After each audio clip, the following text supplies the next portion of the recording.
Hello, everyone. Welcome to Backyard Musings, broadcasting live from Apple Valley. I'm Steve. And I'm Scott. Thank you for joining us today.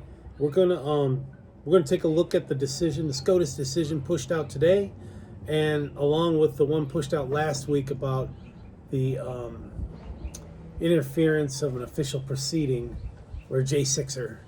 That bad news. SCOTUS is just really hurting the Dems agenda.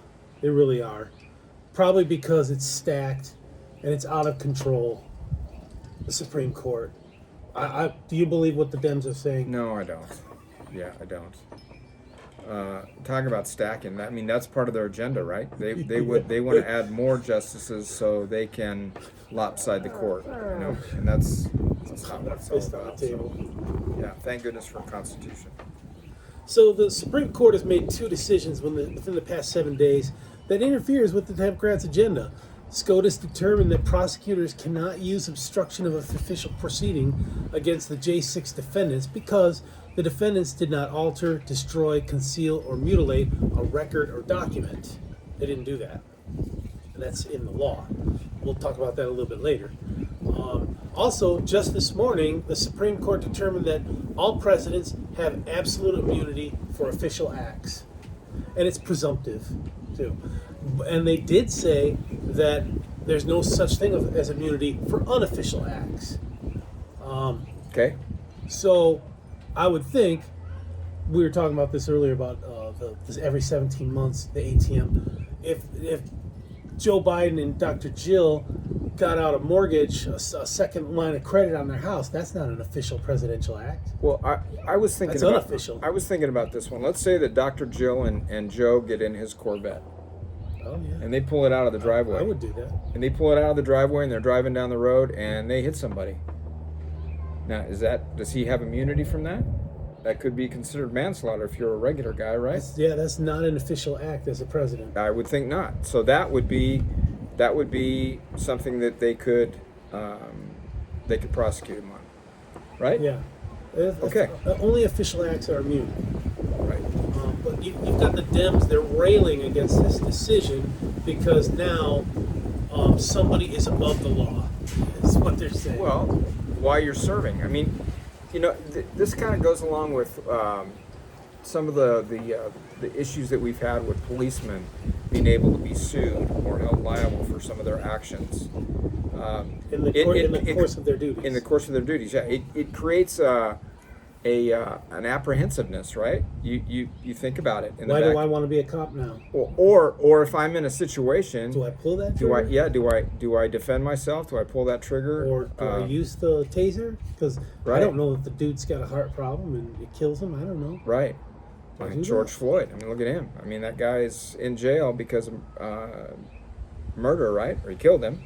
And now, Floyd? Yeah, wasn't it George Floyd? The black guy that caused all the upheaval, right? He was the one that. Well, he died. He did die, but the guy that put his knee on his neck and stuff, he's in jail. Derek Chauvin. Yeah.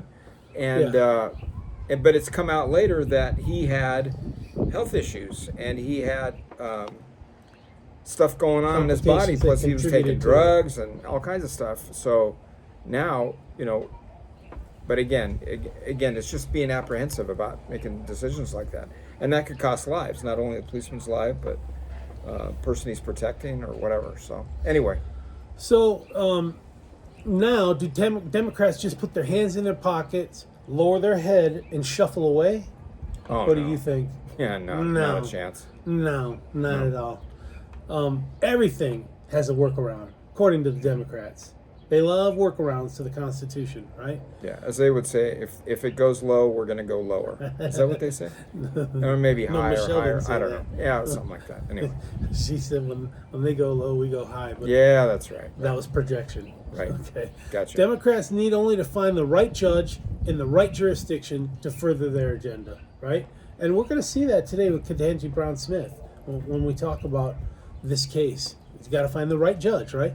Democrats have brought lawfare to a major league level, literally. And I was doing some research on lawfare. Lawfare was originally a term used in a military conflict where a country uses lawfare to to subvert another country, and they talked about the 100 Years' War, the French 100 Years' War that was 200 years ago. You know, where it started. We could have an entire boring segment on the definition and whether it should be considered exclusively a pejorative. How can each of these SCOTUS decisions be used by Democrats as lawfare? That's what we're going to talk about today. Yeah, so I heard a commentary earlier today. Andy McCarthy was on Fox a lot, and he used to be I think he used to be a federal prosecutor. Yeah. And he was saying that some of these decisions now could just absolutely do away with lawfare, where you just wouldn't be able to do it. I mean, I don't know. Well, we'll see. We're We'll see going if to that see plays with out. this. What we're going to talk about now, the Ketanji Brown. I think it keeps the lawfare alive, and let's jump in and see. All right. How we think that. So in the Fisher versus United States decision, Ketanji Brown Jackson made a separate concurring opinion supporting the majority. Section 1512 C1. Paragraph C. Paragraph one of C. that paragraph. Section 1.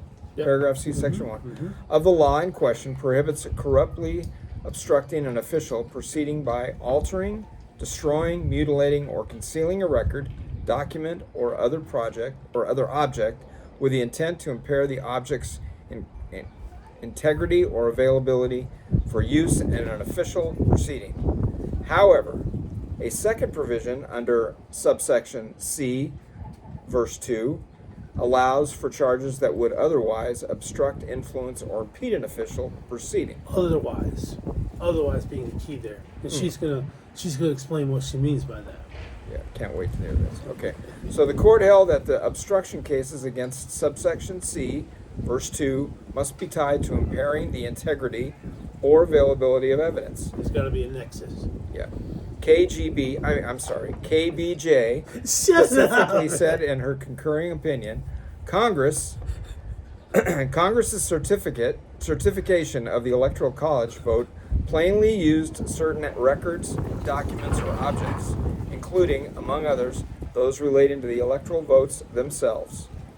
And it might well be that Fisher's conduct, as alleged here, involved impairment or the attempted impairment or the availability or integrity of things during the J6 proceedings in ways other than those specified in C1. C1, yeah. That's what they were going after, C1, with the law that they were using. Okay. So if so, then Fisher's prosecution under 1512 C2 can and should proceed.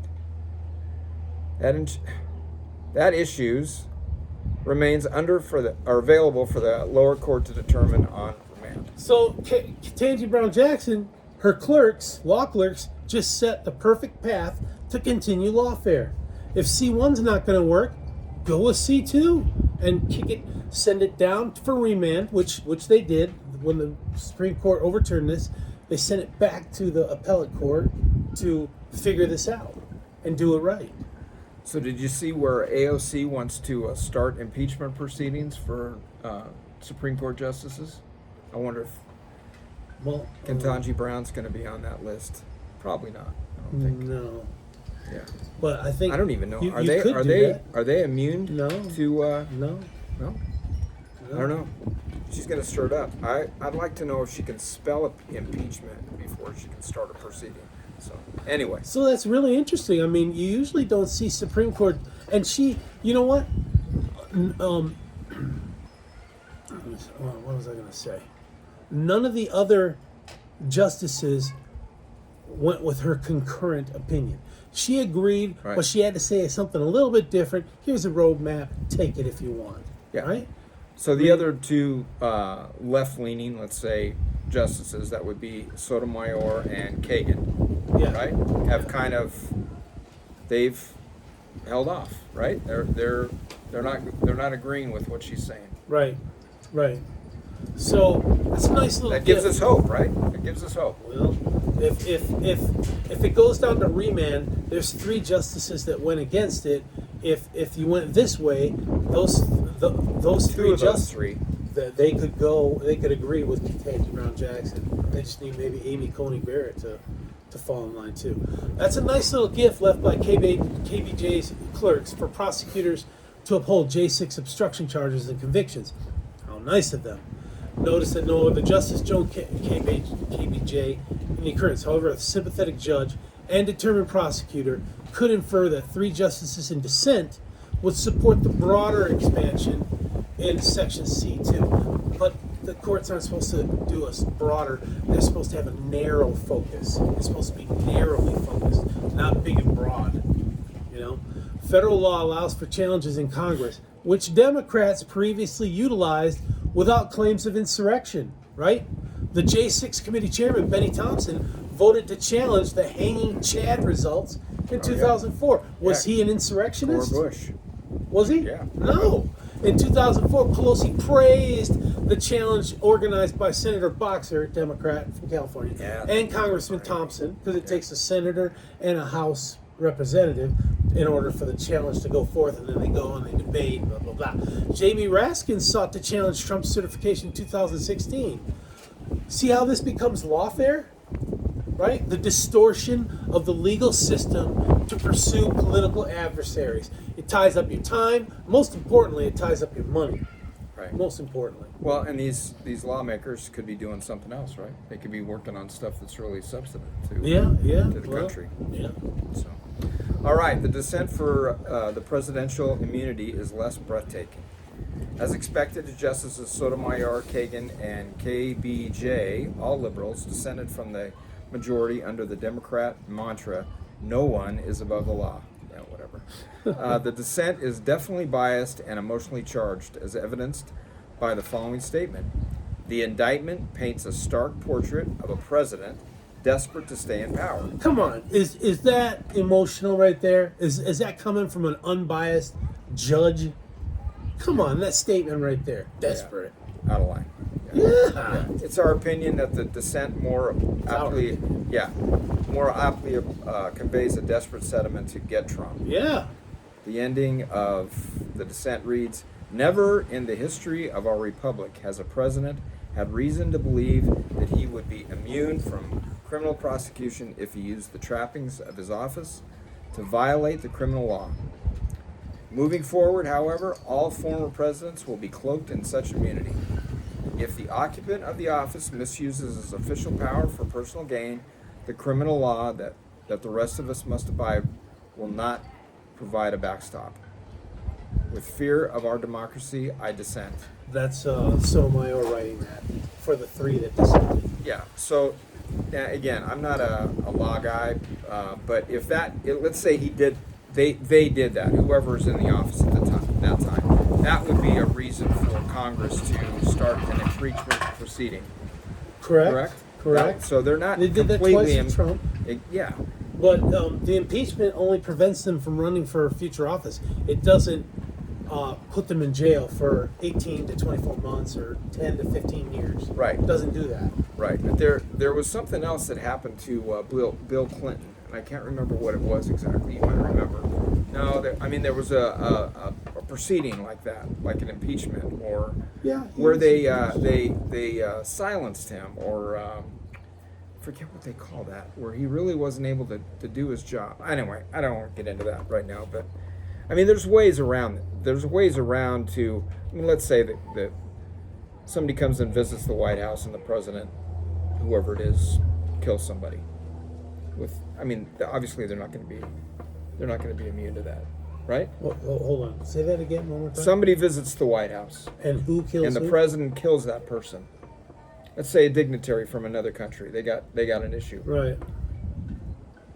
That obviously that president or whoever did the killing is not going to be immune to that, right? Well, according to this decision, if it was an official act, no. If it was an unofficial act, yes. Well, could that be construed as a unofficial act? That's for the judges and the jury to decide. If it's within the official. I don't know. We're mincing here, but if he's trying to save his life, right? He's got security guards around him, but if he's trying to save his life and he accidentally kills the guy, defense of self is a defense to murder, right? But just outright pulling a gun, taking a gun off from the Secret Service and shooting him, I think that's not an official act. That would be unofficial. Even though he's in the Oval Office or wherever, it's unofficial. And if Joe Biden is grifting in the office, does this provide a cloak for him? Is it an official or unofficial act? If Joe Biden sees that Hunter's got a bag of cocaine and takes it and puts it down on the shelf, let's go. You shouldn't be doing that. Come on. Right. Is Joe Biden now responsible for? Was that an official act or an unofficial act? I mean, they narrowed it down. They didn't broaden it. They narrowed it down. Official, unofficial. Interesting. Okay. I guess no criminal prosecution for Joe Biden's grift scheme. Impeachment is the only remedy, but it's too little, too late. He's 81. He's pathetic. He's forgetful and in cognitive decline. At least this decision crushes the distortion of the legal system to pursue political adversaries. Or does it? Yeah, I don't know. We'll see. Time will tell. We'll see. I mean, you want to tie him up with money, Because that's another talk that they're having. find the right now, judge, right? find the jury that's sympathetic. Yeah, there's some of the pundits out there right there this morning that I heard were concerned about that, where they think that the next president, whoever it's going to be, could unleash the beast. I don't know. As far as retribution, Yeah, like going after people. Well, I I mean, just don't see that. It's okay for Joe and the Department of Justice to do it, Right. but it's not okay for Trump or any other president to do it. Yeah. And Be careful who you vote for. well, a Democrat president can do it. A Republican president cannot do it. All hell would break loose. Right. Am I right? All hell should be breaking loose now. But it's not. 2 tiers. It's Yeah, ridiculous. It is. All right, thanks, folks, for listening to us vent. We appreciate it. You guys have a great day. We'll see you Thank tomorrow. Take care.